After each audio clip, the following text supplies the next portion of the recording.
Okay. Okay, recording in progress. We are recording. This is Glenda Carlin, and it is our weekly A Course in Miracles meeting on Tuesday evenings. This is October 25th. Can you believe this? 2022. It's from 7 to 8 Eastern Daylight Time. And I kind of forget when Daylight Savings Time changes. You all have probably marked your calendar, but I'm going to look so that the 6th of November, we fall back. November 6th. So that Tuesday. Okay, November 6th. Hi, Bella. I've got a doggie. I've got company, and I've got a doggie. Hello. Okay. Welcome. And remember, it's always Son of God, but I now just call you guys each God because there's only God.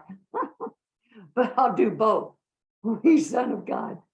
Barbie, God. Holy Son of God. Edward, God. Holy Son of God. Joan, God.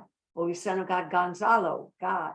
Holy Son of God. Francis, God. Holy Son of God. Angela, God. Holy Son of God. Nance, God. Holy Son of God. Julia, God. And see, it's not arrogant. We know that God is our creator and our father, but in non-dualism, there's only God. We have the same features and inherited everything that God is. That is a fact. So we're not doing this out of arrogance. We're doing this out of identification of what we are. Although before I could really got to the realization there was only God, I had to first accept I was a Christ self, higher self, or a Buddha higher self. So no worries. You'll name whichever one you want. Christ, Buddha, God. It's all the same. It's just a placeholder. It's a super huge placeholder. So welcome here. And I was just commenting before we started recording. I was on a retreat this last weekend. It was Friday night and 2 days, Saturday and Sunday, with that Lama Surya Das, that Dzogchen Foundation via Zoom. And I now realize whenever I do something like that, I should probably cancel the Tuesday night meeting, whatever's preceding that, because what happened, I'll just kind of share what I'm realizing happens and some of you have probably felt this when you've gone to some retreats, we meditated Friday night, and then Saturday and Sunday, we would meditate 6 different times each day, from 15 minutes, 30 minutes to 45 minutes. And then, and then there'd be a Dharma talk, meaning truth talk or a teaching. But I have realized this Lama Surya Das, he's got this all figured out. He knows exactly the listing of when to do we do a yoga, sitting in a chair yoga, then a meditation, a Dharma talk. There's a little 15-minute break between these things. Then he teaches for an hour and a half, lunch. Then it starts all over in the afternoon. What happens if a person is open and receptive and they're meditating as best they can? What happens? You get super relaxed. And that's what we need. Instead of constricted and resisting knowledge or truths coming into your conscious and unconscious mind, you get so relaxed. When you're conscious, you'll hear truths, and some you'll catch, meaning you get right then. Others go into the unconscious mind, and then what happens as you need them, Holy Spirit works on you. And so then after that retreat, later the evening, that night, sometimes I'll feel like I've been run over by a bus. Because see, what happens is, y'all are shaking your head.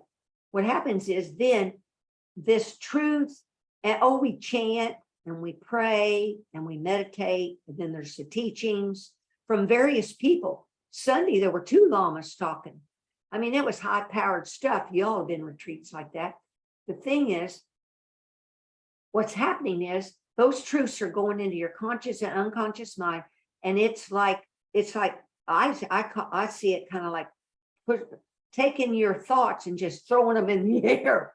And what happens, they get rejuggled, relined up differently in your mind.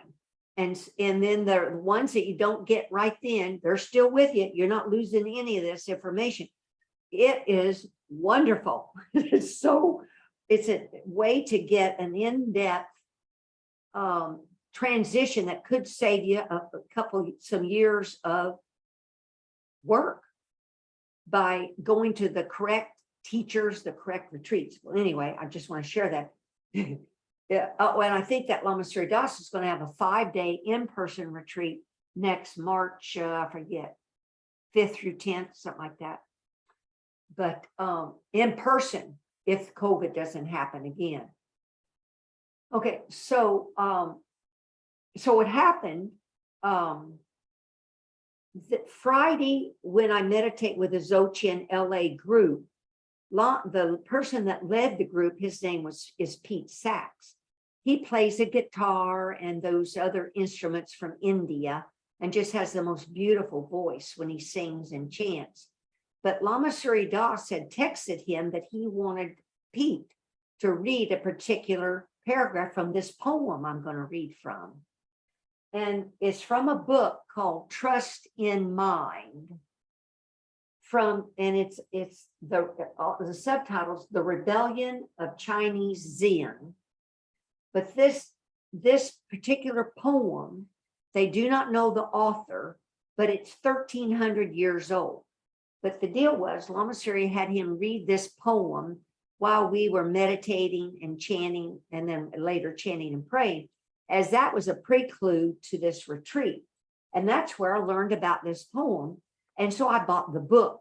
Don't you love different places? I buy Amazon Prime.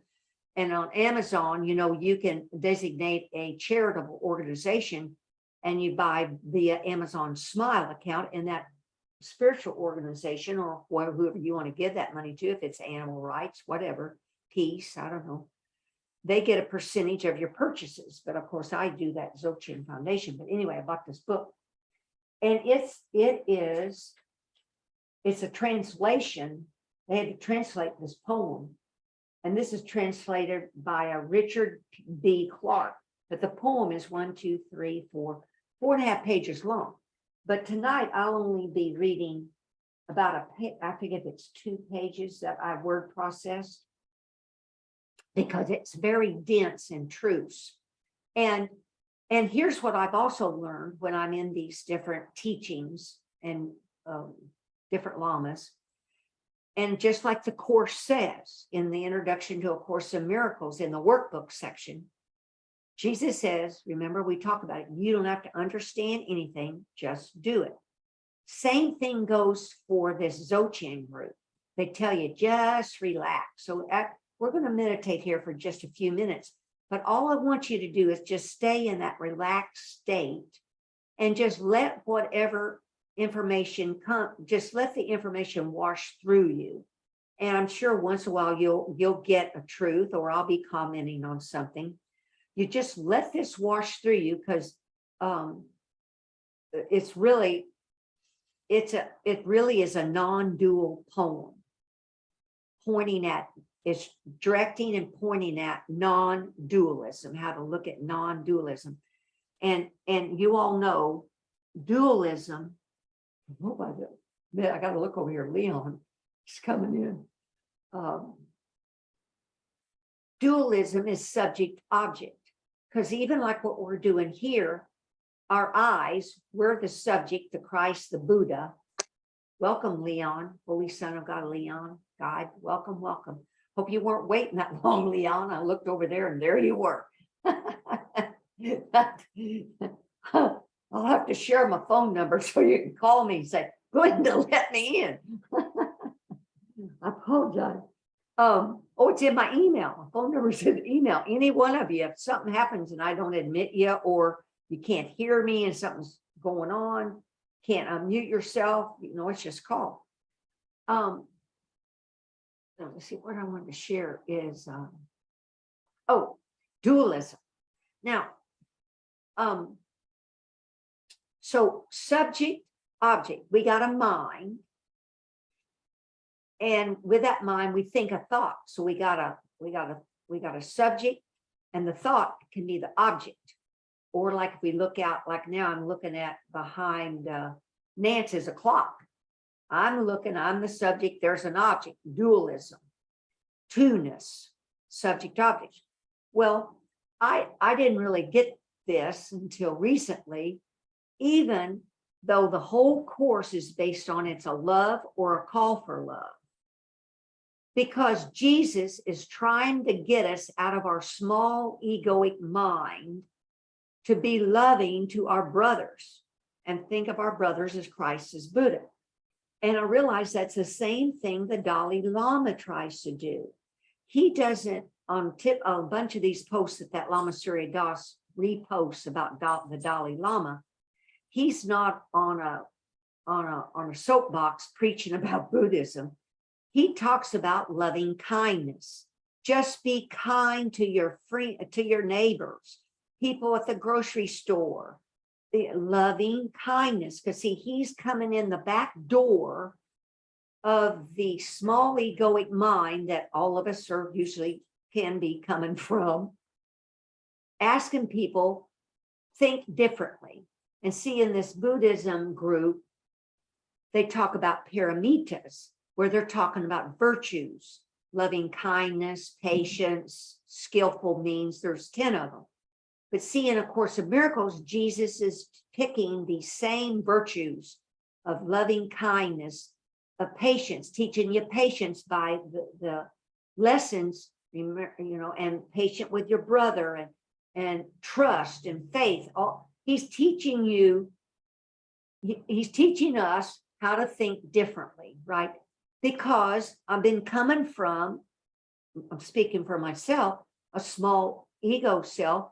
And remember months or a year ago, I would talk to you about when I started that Lama Surya Das's meetings and met retreats, 1-day retreats, 2-day retreats, or even town halls. He had asked, can you love the things you hate?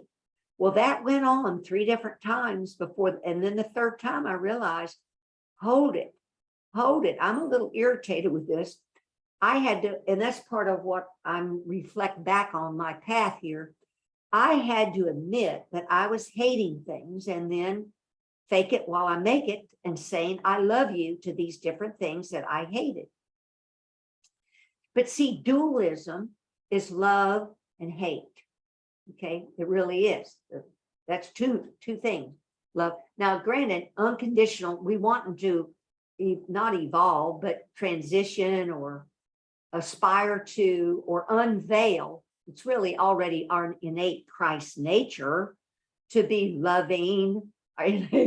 That's our innate Christ nature, but we haven't unveiled it all yet. But unconditional love, it means no matter what somebody does, we still love them, even though we don't have to agree with their actions or invite them to Thanksgiving dinner, like we talk about. But this poem is talking out about beyond love and hate, beyond nirvana and samsara. See, samsara would be hell, which is really what this projection is. Opposite of heaven's hell. Nirvana is another word for heaven. But this poem in Buddhism, this Dzogchen Buddhism, they talk about, Lama Surya talks about beyond nirvana and samsara. And man, I never really got that. But I'm slowly getting it because, think about it, both are false. Nirvana is, this totally peaceful state, the real world. And samsara or hell, that's illusion, that we believe it real. In reality, there's only God. In non-dualism, I've talked about it a couple of times, where a few times I've experienced samadhi, which is when there's no awareness, there's no subject, there's no object, you're just in non-dualism. And the only way you know you're in a dream state, not that you've tranced out. No, you are awake, alert, and you've gone to the non-dual state for a few seconds. And when you come back, you're aware you had been somewhere. They call it blacking out or whatever. There's different, you can Google it, samadhi. But the point is, we can't live in samadhi. That is something that happens just once in a while and may not happen again. Because what we're doing, we're unveiling or awakening to our true Christ Buddha nature, which is God nature. And that's not to, and in the highest point, the highest point, we're in that unconditional love of subject and object, where we're still here, but helping our brothers awaken from the dream by thinking of them as Christ, Buddha, God, practicing Jesus as advanced forgiveness. That's just kind of a nutshell of what that poem is. Deep. And I'm only going to do a couple pages, but before we do, let's just meditate for a few minutes just to end up relaxing the mind and the form. And the first thing we can do is just take a deep breath in. Take a deep breath in from about 2 inches below your navel, and just hold it a second or two, and then exhale, saying ah, ah. And I learned this weekend, ah, A-H is the first letter of the Buddhism or alphabet, but it also includes everything. It's like the living Tao, the living force, the living God, A-H. Okay, but then we're going to take another deep breath in, and then hold it, and then exhale, saying ah, ah, ah, ah, ah, holding out that ah, ah. You also are releasing the moment before, releasing the past. And then take another deep breath in, hold it, and then on the exhale, saying ah, ah. That is something you can do during the day that will totally relax. It really does something with this nervous system and relaxes you. And then if you remember, just go to visualizing there's this clear light in your mind that's God in your Christ self for just a second. That's called mini quickies during the day. You go to your mind. Jesus has you do that with his course lessons every 15 minutes or 50 minutes of the hour. But anyway, okay, so, and then you can even stretch your arms out to the side. It's called lion's roar. And you can shake your head and waller your mouth around and shake your shoulders. Because I'm not kidding. Of all the years I've practiced, if I had known to do these simple things of relaxation before meditation, I would have been able to relax better in meditation. Then you just settle yourself. You just settle yourself in your chair and kind of see your body as like a mountain, and it's vertical, and just keep your spine straight. And you try not to lean your head back, keep your chin just a little bit elevated because of the spinal column. If you meditate a lot, I don't do it a lot, but I meditate enough, I have to be careful about how often where I'm holding that spine in my head. So you just a little bit elevate, a little bit up, your chin a little bit up, but it's your eyes that are elevated up to look above your head. And that's where the sun, or which is symbolic of God's source, that is here now with us. And Jesus tells us in the Course, there's a great ray that comes from the source, straight down the top of your center of your head, through the center of you into the ground. So I want you to just kind of visualize that light, that it's clear light, or it could be any color you want. We're faking it till you make it while making it. And the mind is luminous. This God, Christ, Buddha mind is luminous. I'm not making this up. Jesus says in the Course, you are the light of the world, and you will literally be the light of the world, meaning your mind gets illumined as you practice enough truths. It's like your arc of light, your Christ light that's been buried in like an onion. All these advanced forgiveness lessons you're doing, and the Course lessons and other truths you're practicing, then Holy Spirit can heal the unconscious guilt that you can't get to. And there's all kinds of unconscious thoughts and judgments you've got on people and yourself. he can peel away this onion to get to that arc of light. And once that's released, then the great ray comes in and out. But also for me, the mind has to awaken, the heart has to open. And because the body is an image in the mind, everything's an image in the mind that's projected out here, but it's an image in the mind. Your body will become illumined. You will be a walking Jesus Christ, Jesus and a Buddha, or a walking, embodying the God light, the God, all your senses open to the heightened speech, your vision, you have Christ, Buddha vision, and these various things occur. They don't happen all at once, although for some people it might. Usually it's a gradual process, but based on you being here, you can say to yourself, years of work if you do this. Jesus is advanced forgiveness on what shows up on your face. But right now, we're meditating. Any thoughts that come to your mind, just let them go. That is so huge. I can't even tell you how huge it is.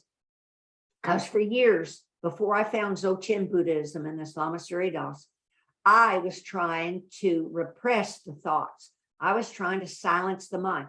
That will never happen, guys. Oh, well, I don't know. Maybe there's some yogis after 50, 40, I don't know, might be able to do it.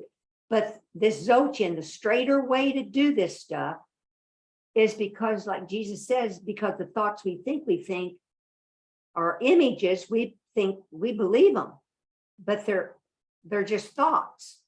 So just let that thought or an image, let it go, let it come and go in your mind. Now, when you meditate, you're like in a vertical position. There's like a steel axis point. Picture a wheel.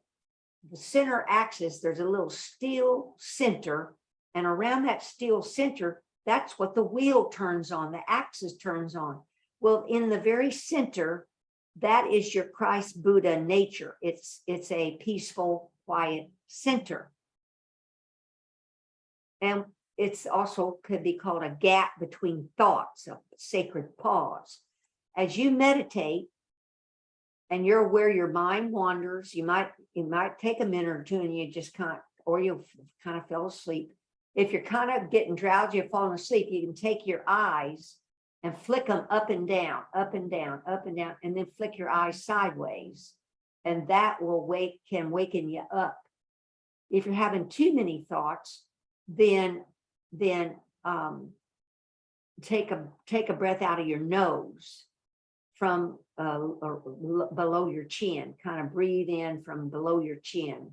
That'll slow down some and lower your gaze a little bit, not as high above your head.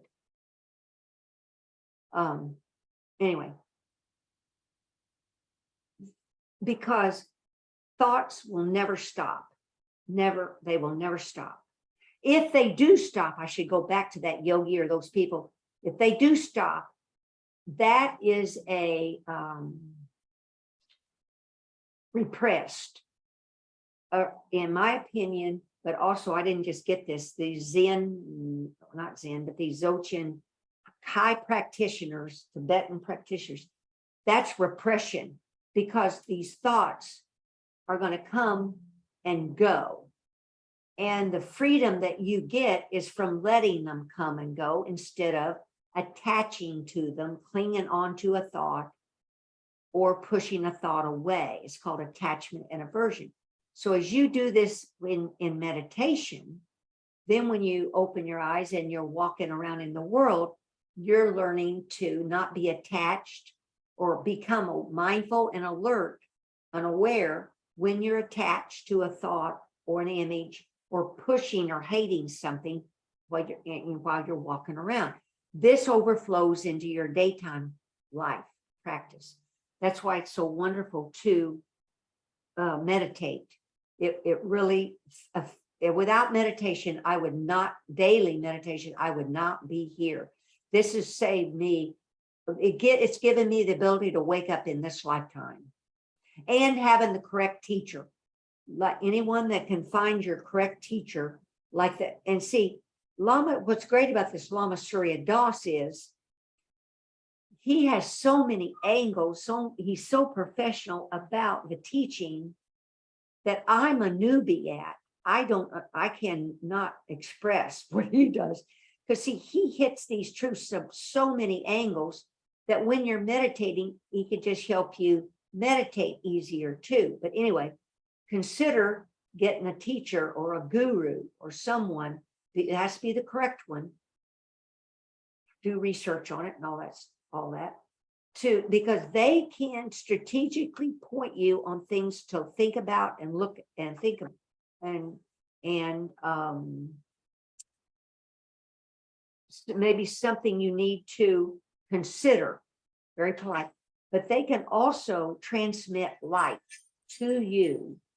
I am not kidding about this. I am not kidding at all. The light that can into your third eye area, your throat chakra, your heart chakra, just brilliant, this brilliant, a lot in illuminated, awakened, enlightened light that can jumpstart and help you. It's powerful, powerful things these holy ones do. And anyway, so in the purpose of meditation is for you to become aware of these thoughts and let them go. And then every time that you become aware that you grabbed onto one and went off, even went asleep, and can bring yourself back, it's huge. I cannot tell you how huge it is. And it's not called the walk of shame where you think, oh crap, I just went off on that thought again. No, no, no. That is super huge that you can bring the thought back, because your mind back, your awareness back to the center point of vast space. I don't know what you want to, or that clear light, but it's vast space is also emptiness, which is full of Christ, God, Buddha, life force. But anyway, then it's like a clock, a grandfather clock. The pendulum is straight in the middle, but once in a while it goes off to the side and you just bring it back. And I cannot tell you how huge this is. That's save you years in your enlightening process, because you're coming aware then also of the vast space of God. And it's called also sky gazing, because if you now it's dark here where most of us are, but if you open your eyes, and if it's daytime, you look out at the sky. You look out at the sky and picture the clouds coming and going and birds coming and going. Those birds and clouds, they don't stay permanent. And in reality, thoughts are not permanent either until we grab onto them or push them away. That makes them stay. They're really impermanent, and you want to keep letting them go. And that sky is like the vast expanse of God isness, God, and the clear light. And the clouds and the birds coming and going are like these thoughts and emotions. You want emotions to come and go too. But doesn't mean that we might not need to see a psychotherapist or someone to help us, because we could have some real deep-seated issues from childhood, from culture, from family, from whatever, but while you're practicing spiritual truths, you need professional guidance as well. And there's addictions, alcohol, drugs, all kinds of addictions that people need help with. So I'm all for people getting all the help they can, because in between then you're learning to meditate and practice this is advanced forgiveness and turning your day over to the Holy Spirit. It's huge. So after you're done meditating, what you can sit and do at some later or whenever, you could journal what images kept coming to mind. Then those are people you want to practice advanced forgiveness on and ask the Holy Spirit to help you, because you want to think of them as spirit, Christ, Buddha, God. And then it may be that you set boundaries. You doesn't mean just because we think of them as Christ, Buddha, or God, that you can't sit down and have a talk and say, no, this is the boundaries. We're not going to do this anymore. Here, if you live here, here's how we're going to do this. I don't know. You know, you're not a doormat physically or psychologically to anybody. No, no, no. Even though it's an illusion, no, no, no. We're not. We're not that. No, we're not going to deny those things. That's called repression. No, no, we're not going to deny that, but also we're going to take those images to Holy Spirit and practice advanced forgiveness on. But anyway, that's how you use the images later. During meditation, we're not taking notes. I used to do that.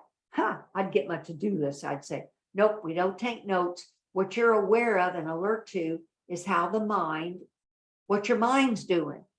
Like we learned last week, there was a quote from a book that said, we're taking in essence, taking the lid off this pressure cooker and giving it some space, giving it some air, giving it a vacation day or 10 minutes, 30 minutes, or an hour. I forget who that quote that said, you never give your mind any time off, no vacation days. It's just under pressure. And that's indeed, ego loves it that way. A pressure cooker, just got to do this, got to do that, don't want this, just labeling, good, bad, liking, disliking. But don't get me wrong, you can prefer something, but yet not be attached to it. We're going to talk about that in this poem. You can still plan, budget, have a vacation, all these things, but we're not attached and we're not pushing things away. That's the key to this meditation. So when you want, you can bring your attention back to the room that you're in, but you can always go to this light that you are. This is your natural inheritance. This is you. This is your true high Christ, Buddha nature, God self, this clear, invisible light, which is spirit too, spirit, your Christ spirit, your Buddha spirit.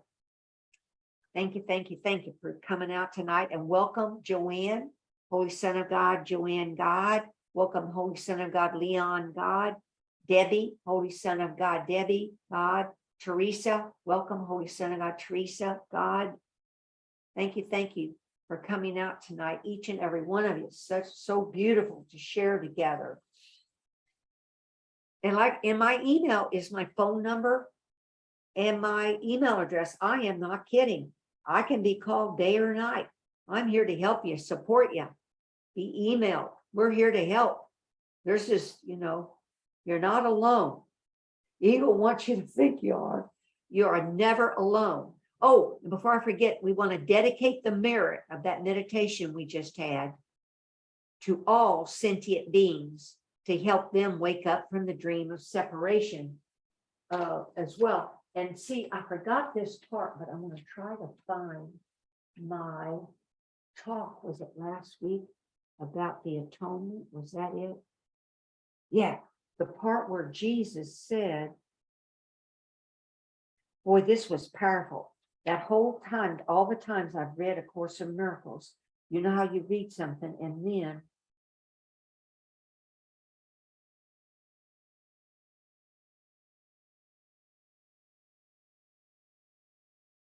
I want to find the quotes. I want these quotes. Oh, first, here's one. Is Jesus says,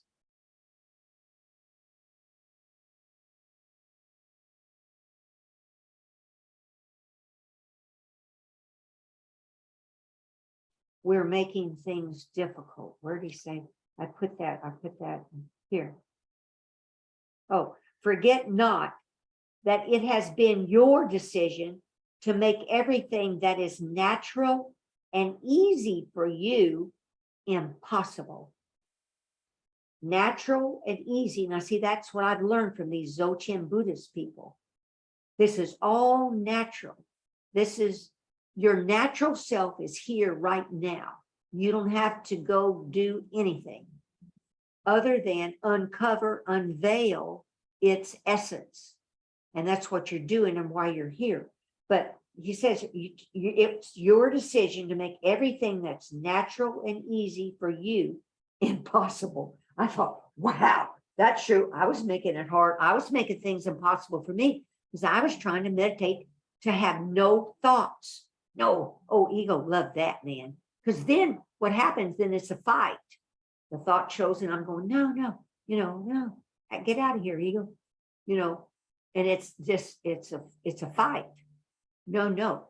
The thing is just to let it go, relax, surrender into this relaxed state and let your natural Buddha Christ self take over. And you're just relaxed and seeing these thoughts come and go. That's even when you awaken and become illumined, and you're each doing that, that's how you live, letting these thoughts and images come and go on the vast expanse of your Christ nature, your Christ self. That all the image, your body becomes the embodiment of Christ, Buddha, God, and your body embraces and holds the whole universe in it. And the universe are trees, people, boats, cars, all are coming and going like bubbles on the ocean. The ocean doesn't change, but there's just all these bubbles.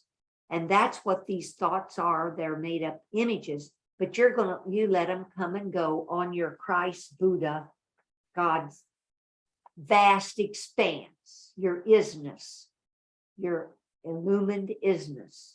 And you're like Teflon. This stuff is just slick. And because see, it's flowing. See, when they talk about being the flow, these images and these thoughts come and go. They flow like on top of a stream. They're flowing like little waves. They're going to come and go. And they're only permanent because we grab onto them or push them away. Except what makes it difficult is when we have our same home and our same loved ones and same neighbors. Those people aren't really coming and going that often. So we get attached to them.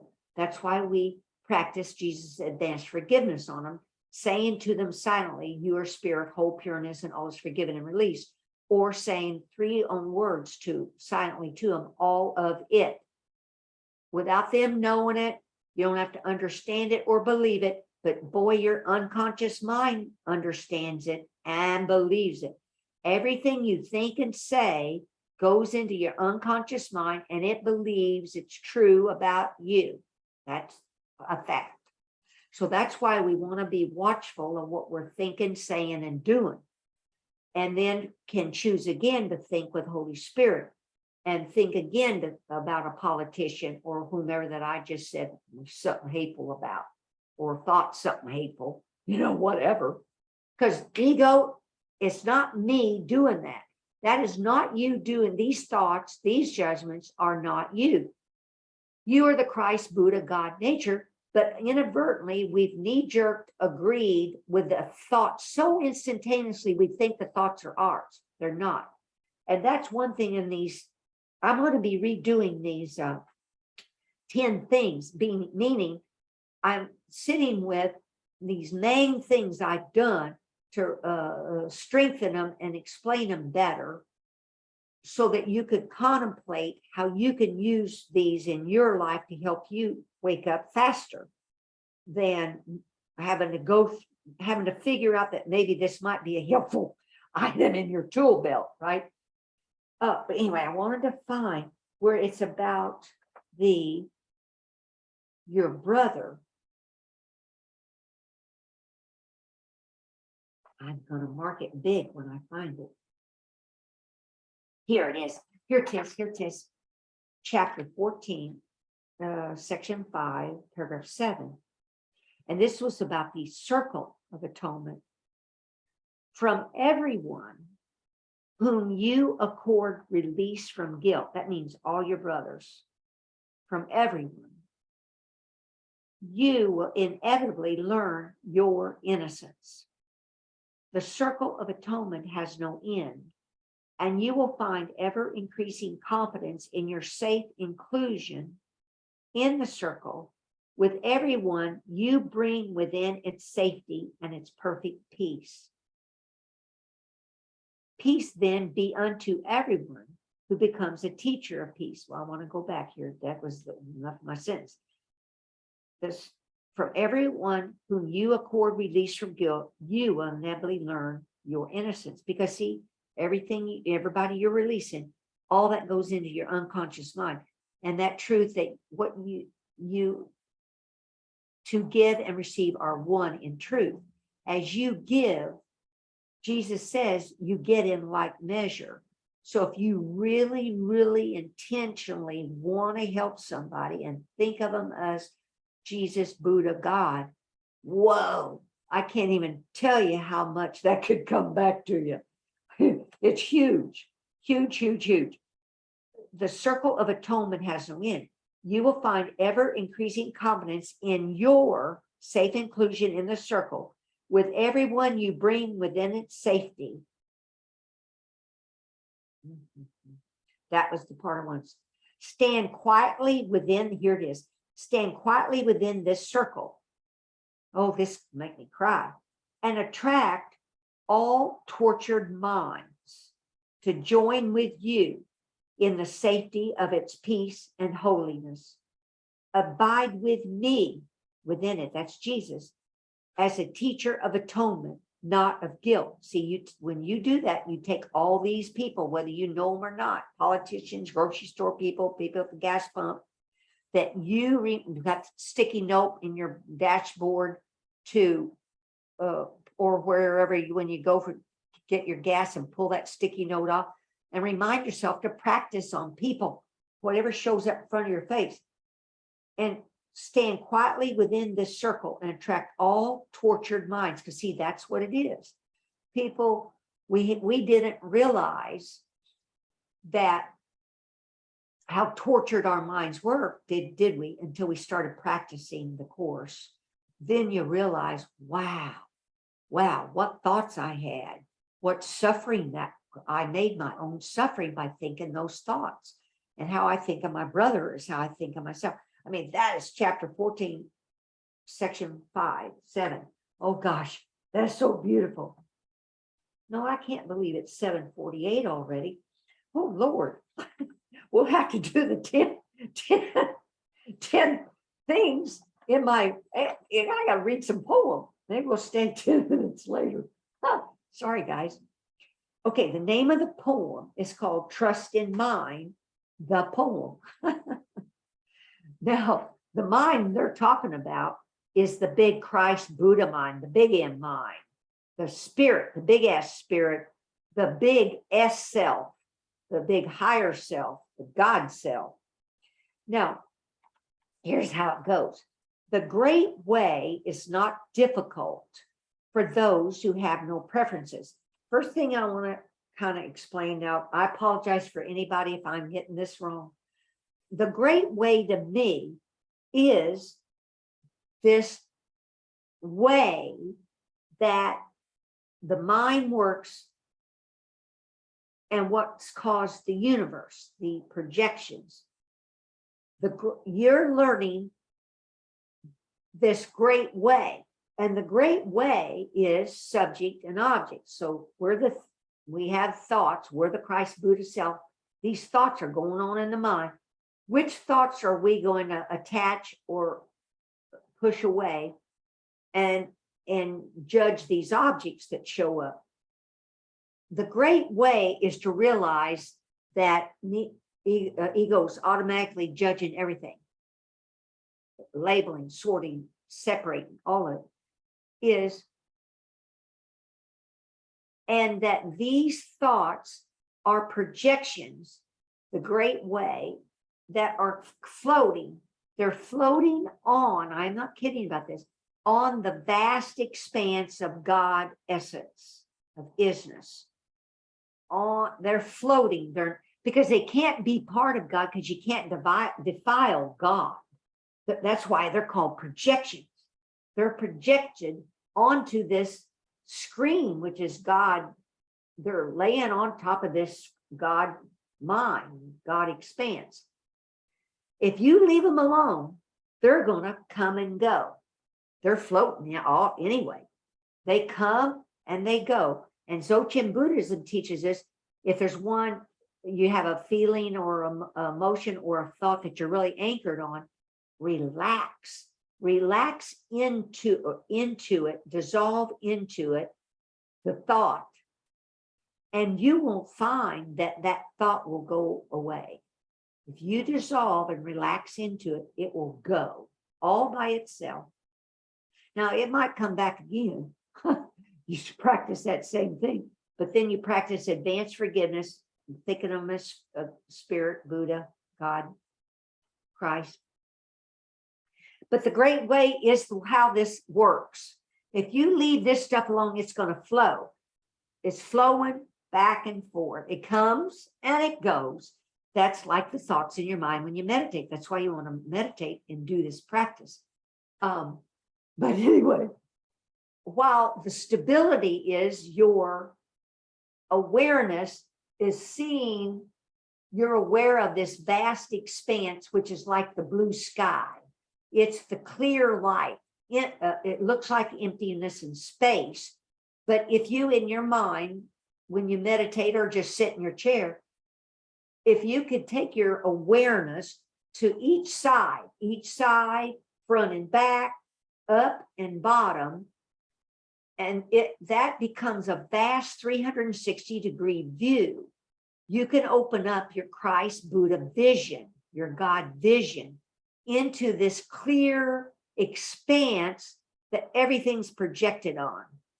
And you will get more and more comfortable with your nature, your natural self, this pristine, pure spaciousness, vastness. That's, anyway, the great way. That is the great way. He says here, or she, whoever wrote this, is not difficult for those who have no preferences. Now, what he's talking about, well, they're talking about right there is preferences. I like it, I don't like it. I hate it, I love it. Good and bad. Now, we still can have that, but we're not attached to it. Is what all I'm getting at, is you're aware when we're labeling that you have no preferences. Now, you still can plan and budget, but you're open that it can change, because everything changes. That's because it's an illusion.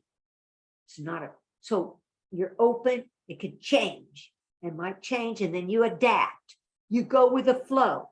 You're asking the Holy Spirit how to help. You adapt, then you're going with the flow. Something new showed up that changed it a little bit, then you going with the flow. I'm not kidding. That when they talk about be in the flow, Joe, is what I'm trying to talk about here, and you all have sensed it sometimes. But there is a flow, a natural flow of everything on this clear light God mind that's here right now. And if you let it, okay. Now look what he says next. When love and hate are both absent, everything becomes clear and undisguised. So as you keep meditating, doing these truths in the course, that first you want to love the things you hate. You want to love everything, offer love to everything. Then you're offering unconditional love. You're sitting in unconditional love. Love, love, love. It's all there is, loving kindness. But yet you're going to get in your mind. You're going to come in your mind, your awareness, your insight that's really still duality, love and hate. In non-dual, there's no subject and object. There's no Christ thinking a loving feeling. There isn't. There's no subject and object. It's just isness, perfection, whatever that is. I've only felt, and it was a void. I had no awareness, so you don't know. You're not, awareness is, I'm looking at something, subject, object. So anyway, you'll get beyond love and hate. Make the smallest distinction, however, and heaven and earth are set infinitely apart. So when you're beyond love and hate, what happens is the Garden of Eden happens right here, right now. Because you're in the flow. You're the Christ Buddha God, expansive nature that all this stuff is flowing on. It's coming and it's going. I mean, it's images, but anyway, but again, there's no nirvana and there's no samsara, there's no hell, but yet heaven and earth are not separate. See, nothing's going to bother you. You won't be irritated. You still, now suffering can still happen. That's something this Lama Surya Das talked about. He's done 2 3-year, 3-month retreats or to be trained as a Lama. For him, he did 2 of them. I think one 3-year, 3-month retreat's enough for a Lama, but I don't know. But the thing is, after they were done, the big teachers, the holy man said, don't think suffering's going to end. See, that was the other judgment I had. I thought, well, yeah, you get enlightened and illumined, you're not going to have any problems, nothing. No. It's just that whatever hand you're dealt, you're not reacting. You're responding as the God nature that yourself. And you're not walking out in front of a car, doing something stupid, that ego does, you're not responding. Doesn't mean there's not be an illness. I have no idea. But the thing is, you're still guided. These holy people, they still went to the best hospital. Some did. So I guess some didn't. I don't know. But for me, I still go visit my doctor, take my vitamins, think my holy thoughts. It's the middle way. Because the longer you can be here, you can awaken from the dream, but think of all the sentient beings that your loving thoughts or kindness or how you think of your brother, how that spreads. You have no idea that loving thought that you gave just vibrates. It radiates out like ripples on the ocean, like a stone you threw a loving stone, it rippled through the, okay, anyway. If you wish to see the truth, then hold no opinions for or against anything. To set up what you like against what you dislike is a disease of the mind. When the deep meaning of things is not understood, the mind's essential peace is disturbed to no avail. I'm just going to read so that you can have this. And so just relax. You don't have to understand it. Just let it wash over you, wash through you.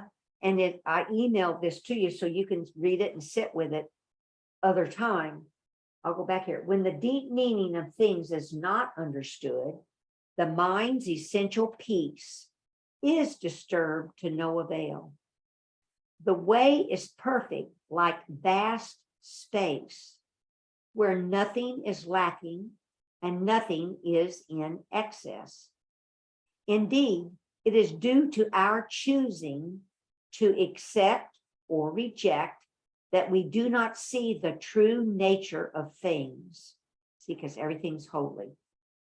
Everything's got that Christ Buddha light in them, just like you. Everybody's got it. They're just not aware of it. Live neither in the entanglements of outer things, nor in inner feelings of emptiness. Be serene in the oneness of things, and such erroneous views will disappear by themselves. When you try to stop activity to achieve passivity, your very effort fills you with activity. See, that's what I was trying to do. Stop my mind from thinking, ain't gonna work. And if it did, it's a false deal, a passive, like a drugged out, dopey state. It's false because thoughts are going to come and go. They're not ever going to cease until the last person, I say that, awakens. Then the illusion is gone, and then there's not any subject or object.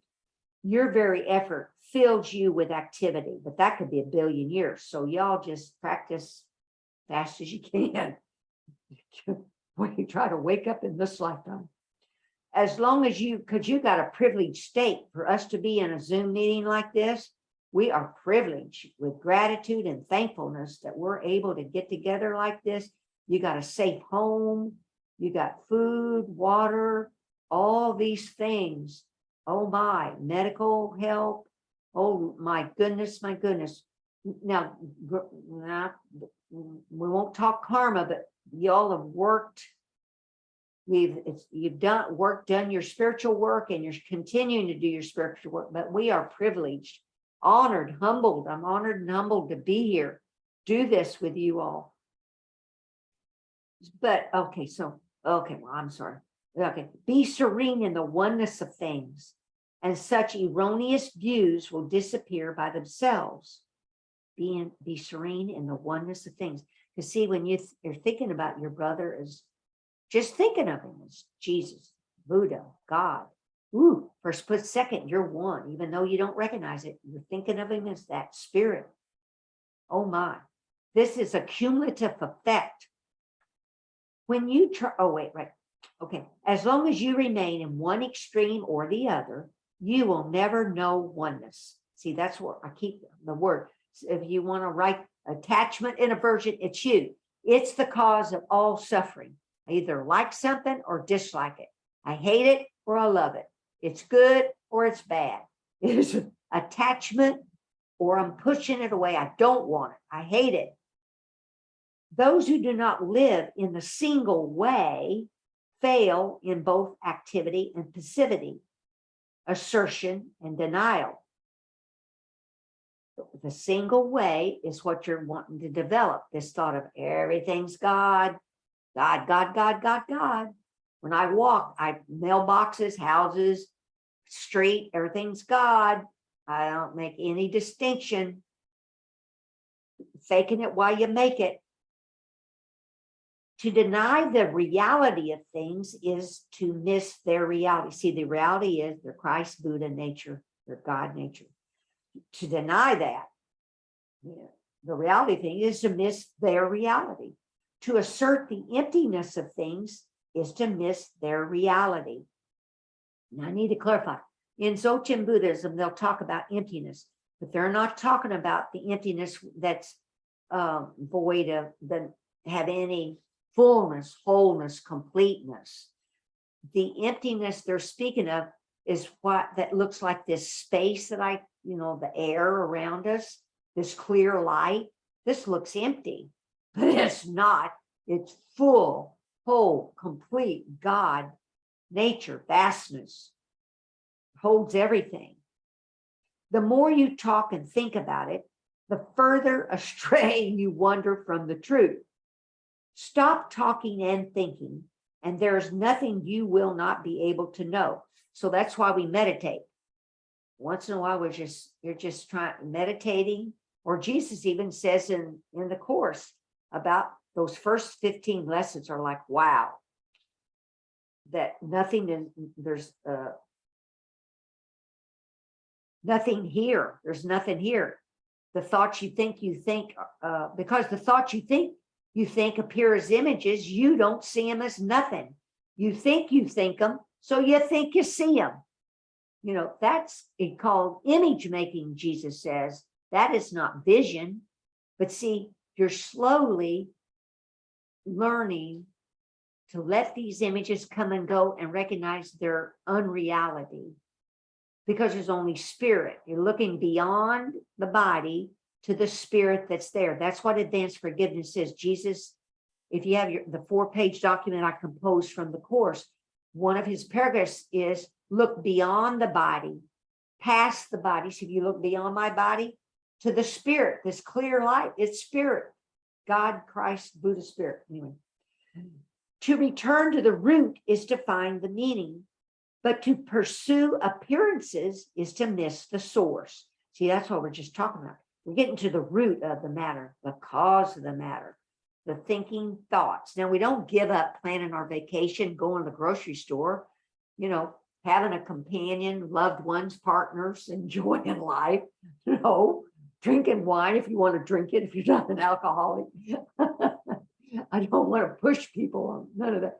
You can enjoy life, but yet you're aware these are just, you're in the flow, you're doing that stuff as an image, as the embodiment of Jesus and Buddha. At the moment of inner enlightenment, there is a going beyond appearance and emptiness. Yep. The changes that appear to occur in the empty world, we call real only because of our ignorance. Yeah, that's true. Do not search for the truth. I should hurry up here. Everybody okay? Do not remain in the dualistic state. Avoid such pursuits carefully. If there's even a trace of this and that, of right and wrong, the mind essence, ESSENCE, will be lost in confusion. Although all dualities come from the one, meaning this your God, Christ, Buddha nature is the power that's projecting these images.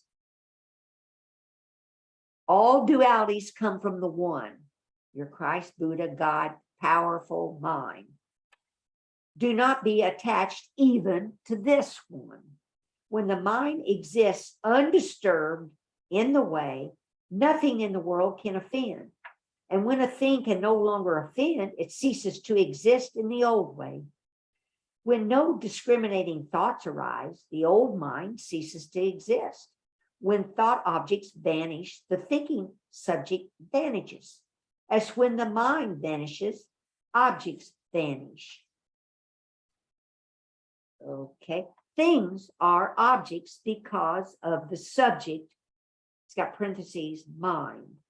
The mind, parentheses, subject, is such because of things. It's got objects in parentheses. Understand the relativity of these two and the basic reality, the unity of emptiness. In this emptiness, the two are indistinguishable, and each contains in itself the whole world.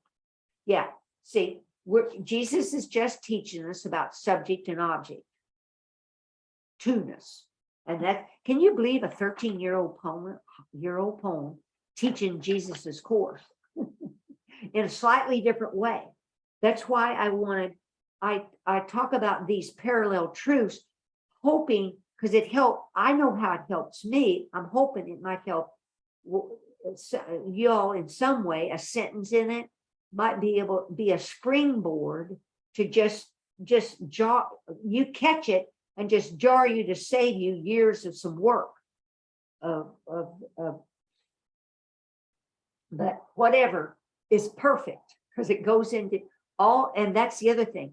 Everything's perfect, just like it is. See, that's what this poem's teaching us. Now, it doesn't mean we can't be guided to not live in a certain house and not another house, or leave the house at this time and not another time to avoid an accident or whatever, buy this type car or that car. But you're doing it from this awareness that you're Christ Buddha, being, down in it. You all kind of get, you all get this. Now, what I also, before I forget, in the course, I found something else that, and I'll pick up on these points, and next week I'll re-clarify these 10 points, because I woke up today handwriting like 15 pages of things I realized I could tweak these points as I look back on key items that can save you time, that would have saved me more time if I'd known about them. But this quote that I want to share here before we quit is, Jesus said the Christ mind is Holy Spirit. And I had wondered about that.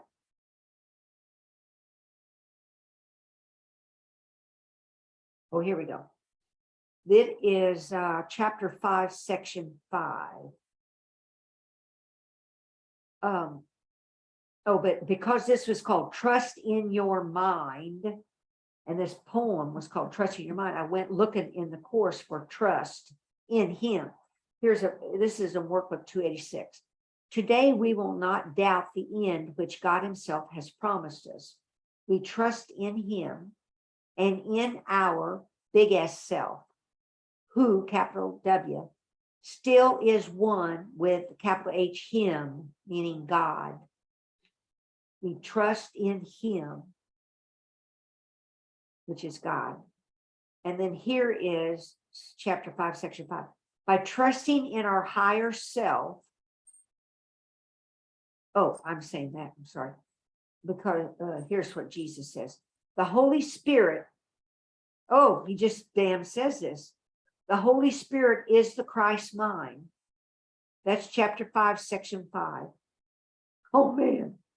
So when you're talking about your Christ Buddha nature, whoa, you are calling on the big boy, Holy Spirit, which is also Jesus, Buddha, the all enlightened beings.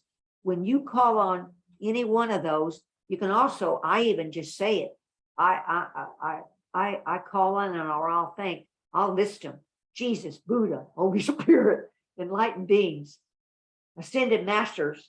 I mean, and I don't even think about who could be what in all that. Just help everybody and help me. So, but yeah, your Christ mind is Holy Spirit. So now before we go, then I appreciate you staying here a little later. Any comments or questions that we're still recording? If anyone, oh, and I want to also state that Gonzalo Lever, who is here, is having a Course in Miracles meeting in St. Petersburg, Florida. Is it December 3rd? And in my email, there's a link where you can contact Gonzalo. I will be speaking, and I think 3 other people, and Gonzalo as well. But December 3rd. So any comments, questions before we end our, oh good. Hey Gonzalo, welcome. Hey, yeah, thanks again for giving a shout out to the retreat. I look forward to it. And again, thank you for the emphasis on continued practice. I don't think we hear that word enough, practice and mind training. We don't hear those words enough in our spiritual cleansing process, but it's so important that when, you know, the deeper we go, we realize the ego's job is to try to keep us stuck in that old limited identity known as our personal self. So, you know, broken record here, but we can't say it enough how we really need to continue to push through when the ego doesn't want us to, when we feel really bad and down, when our physical state, which, you know, that's affected me and many of us for a long time, as far as giving us a reason or an excuse to kind of not practice and, you know, freak out and go the way of kind of just feeling imprisoned by the bodily condition. Again, and like Glenda mentioned, we can live our, you know, quote, normal life in terms of taking care of the body. We eat, we drink, we go to the doctor if we feel led to go. The important thing is that we just ask Holy Spirit and Jesus for direction on how to interact with the daily life. That's all. And if we can bring in the Holy Spirit and Jesus, Buddha, whomever you pray to, in all of our decision making, to be very non-compromising. I feel that's the theme that I want to share with all the speakers and everybody at the retreat, is to be non-compromising about asking for guidance with every single decision, as mundane as it is. You know, should I buy this food or that food, or should I have this drink or not drink? Should I drink it all? Should what, you know, what should I drink? Blah, blah, blah. These seem very mundane, silly things to think about. But if we don't turn every single day-to-day, these small and then the big decisions over, we won't become totally dependent on God. That's a good point. We will be kind of, sort of still very much leaning on our personal judgments, which bring in the duality and keep us stuck in our ego self.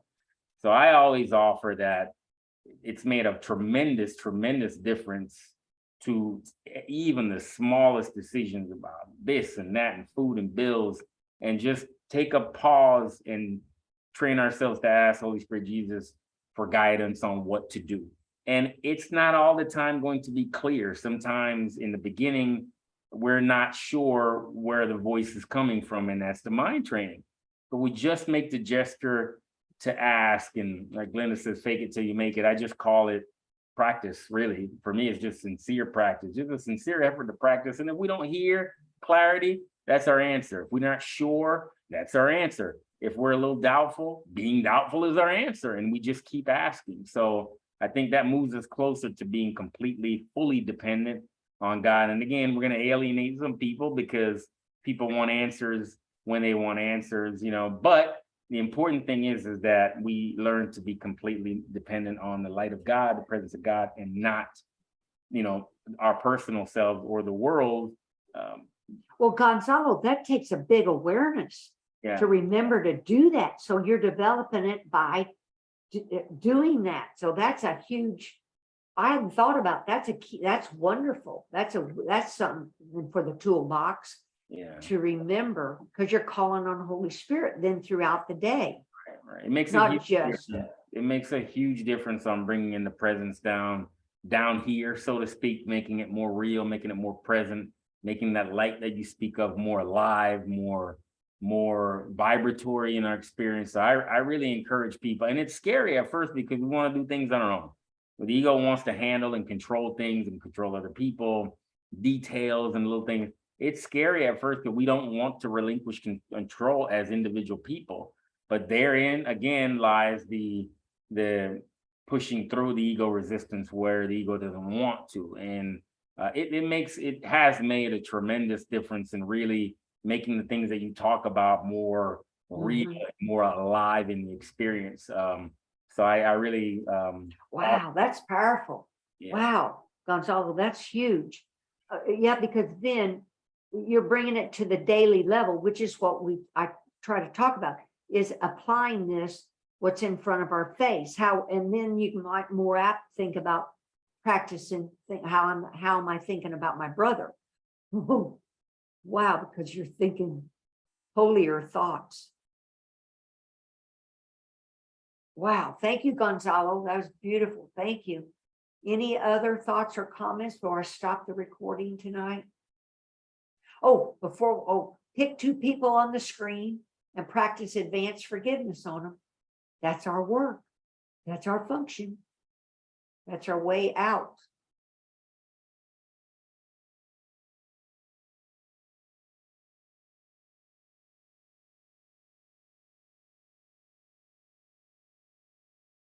And on yourself, practice you are spirit, whole, pure, and in. I am a mortal spirit. This body is a false image and has nothing to do with what I am. You are spirit. Yo. Yeah. And walking from that retreat this weekend, there was a shift in my mind. And because the body's an image in the mind, then my body feels different. I was kind of unsteady. It was like, what's wrong with my balance? You see, there's more spirit and light. So it's like spirit, your Christ Buddha nature is really, it's called like riding a bicycle, is riding this body, you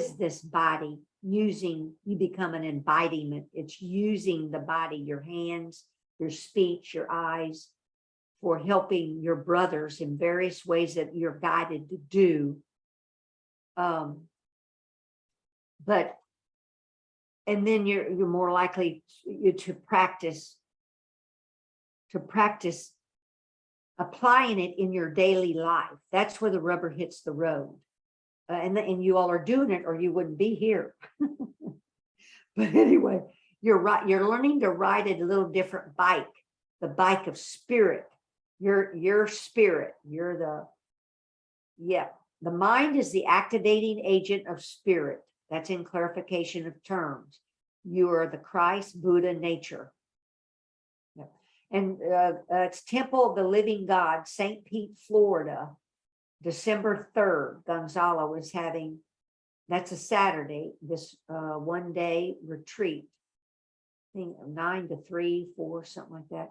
But Gonzalo, it's in my email, his email address and phone number. So if there's not any other things, thank you so much, Holy Son of God, Barbie, Holy Son of God, Edward, Holy Son of God, Joan, Holy Son of God, Gonzalo, Holy Son of God, Francis, Holy Son of God, Angela, Holy Son of God, Nance, and her father, Holy Son of Leon, Holy Son of God, Joanne, Holy Son of God, Julia, Holy Son of God, Teresa that was here, Holy Son of God, Debbie. Thank you, thank you, thank you. And Gonzalo's saying good night. I'm going to stop the recording. Thank you all for coming out tonight. I'm going to stop.